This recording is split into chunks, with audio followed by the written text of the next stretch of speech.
Hello යාළුවනේ කොහොමද ඔයාලට අපේ පැංචා YouTube නාලිකාවත් එක්ක එකතු වෙලා ඉන්න ඔයාලා සාදරයෙන් පිළිගන්නවා. ඕගොල්ලන්ට මතක ඇති අපි පහුගිය වීඩියෝ වලින් රක්ෂිත වනාන්තරවල වීඩියෝ කරා. එතකොට අපි සිරල කැලේ වීඩියෝ එකක් කරා. ඒ වගේම තමයි නිල්වලාගඟේ අර ගංවතුරා ආරක්ෂණ වේල වීඩියෝ එකක් කරා. ඒ වගේම වැදගත් වීඩියෝ එකක් වෙන මාතර නගරයේ ඉගෙන නිල්වලාගඟේ ඉදිකළ තියෙන තවත් විශේෂ නිර්මාණයක් පිළිබඳ වීඩියෝ දර්ශනයක් දෙන්න තමයි අද මේ සූදානම් වෙන්නේ. එහෙනම් යාළුවනේ අපි දැන් මේ ආසන්නයටම ඇවිල්ලා ඉන්නේ මාතර නිලගඟේ දිගල්ලා තියෙන ලවණ බාදකේ. ඕගොල්ලන්ට බලා ගන්න පුළුවන් තව කට්ටිය ඒකේ නරඹන්න ෆොටෝ ගහන්න ඒවට මේවටත් එනවා ඉතින්. ලස්සන පරිසරයක තමයි ඒකත් ගිහිල්ලා තියෙන්නේ. මේ වෙල්ල ඉතරේ මොන වගේද කියලා බලන්න අපි එතෙන්ටම යන්න ඕනේ. මේකේ ආරක්ෂාවට මුරකාරයෙකුත් යොදවලා තමයි තියෙන්නේ. ඒ පුද්ගලයාත් මේ අවස්ථාවේ ඉන්නේ. මේ වෙල්ලෙන් තියෙන ලොකුම පහසුකම තමයි අර අනිත් ගමට යන්න පුළුවන් මිනිස්සුන්ට ඒක පාලම මතින්. දැන් ඕගොල්ලෝට බලා ගන්න පුළුවන් මේ පාලම මතින් මිනිසුන් 30 දෙනෙක් අනිත් ප්‍රදේශයට යනවා දියගහ ප්‍රදේශය. යාළුවනේ ඊටාම ලස්සන පරිසරයක ඉදිකල්ලා තියෙන මේ ලවණ බාදකේ බලන්න අපි ඇවිල්ලා තියෙන්නේ. ඕගොල්ලන්ට පේනදී මේ ලවණ බාදකේ උඩින් පාලමක් තමයි තියෙන්නේ. මේ ස්ථානයෙන් තමයි වඩදිය බාදිය මුහුදේ ඇතිවන වඩදිය බාදිය ඇතිවන කාලවලදී ගඟට මුහුදු වතුර එකතු වීම වළක්වීමට මුහුද හරහා එන වතුර නවත්තන්නේ මෙතනින් තමයි. එතකොට අර දෙන්යාය පැත්තට වෙන ප්‍රදේශයෙන් තියෙන වතුර වලට ලුණු ජලය මිශ්‍ර වීම වළක්වන්න තමයි මේ වේල්ල ඉදිකල්ලා තියෙන්නේ. මේකෙන් කරන්නේ ඒක තමයි ඉතින් ඇත්තට පහුගිය කාලේ නම් මේ වේල්ල ගැන ගොඩක් දෙනා කතා වුණා. ඒ තමයි ප්‍රධාන හේතුවක් තමයි අර මෙතනින් වතුර බ්ලොක් කරාට පස්සේ ඉහළ ප්‍රදේශ වලින් පහත් දින් යට වෙලා ගම් වතුර තත්ත්වය වැඩි වුණාම ගොඩක් මේ මිනිසුන්ගෙන් චෝදනා ආව මේ වේල්ලට. දැන් නම් ගොඩක් ඒවට ක්‍රියාමාර්ග අරගෙන තමයි තියෙන්නේ. ඒ වගේ ඉස්සරට ගිහිල්ලා තමයි මේ වේල පිළිබඳ කියන්න තියෙන්නේ. අපි වේල උඩට ගිහිල්ලා පොඩ්ඩක් බලමු මොන වගේද කියලා. අපේ මල්ලි පෙන්නාවේ වලට මෙතන වට පරිසරය මොන වගේද කියලා.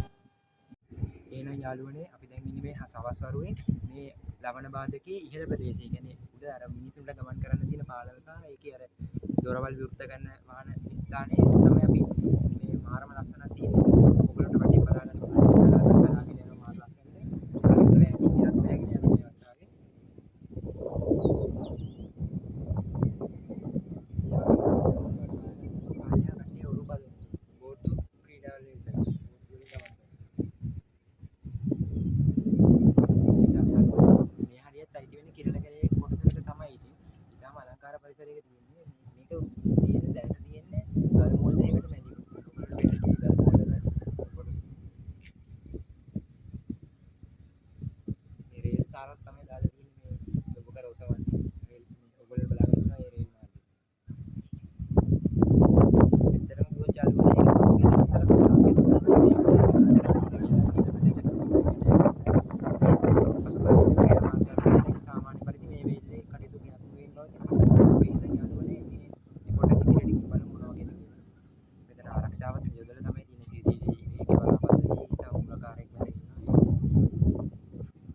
එහෙනම් යාළුවනේ මේ ලවණ බාදකේ තියෙන වැදගත්ම ක්‍රියාවලිය වෙන ස්ථානය තමයි දැන් මේ රැඳිලා ඉන්නේ.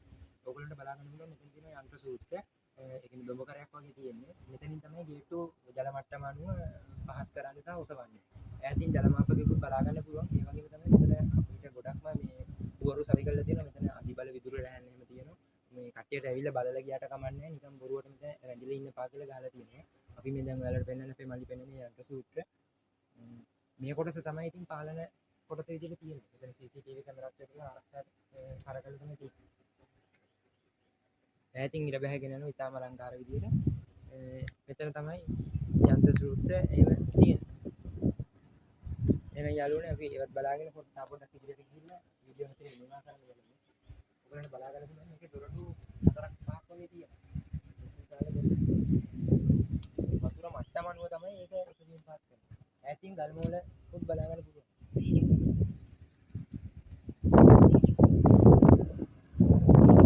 කලංක පරිසරයක තමයි මේකත් ඉදිරියට තියෙන්නේ.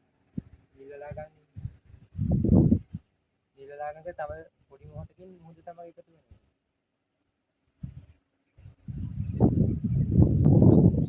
එහෙනම් ඔයගොල්ලන්ට මතක් කරනවා යාළුවෝ මම තමයි ඉන්න කෙනෙක් තමයි මේක වලට වෙන බලයන් දැන්ටවත් මේක පට්ටියක් දැති.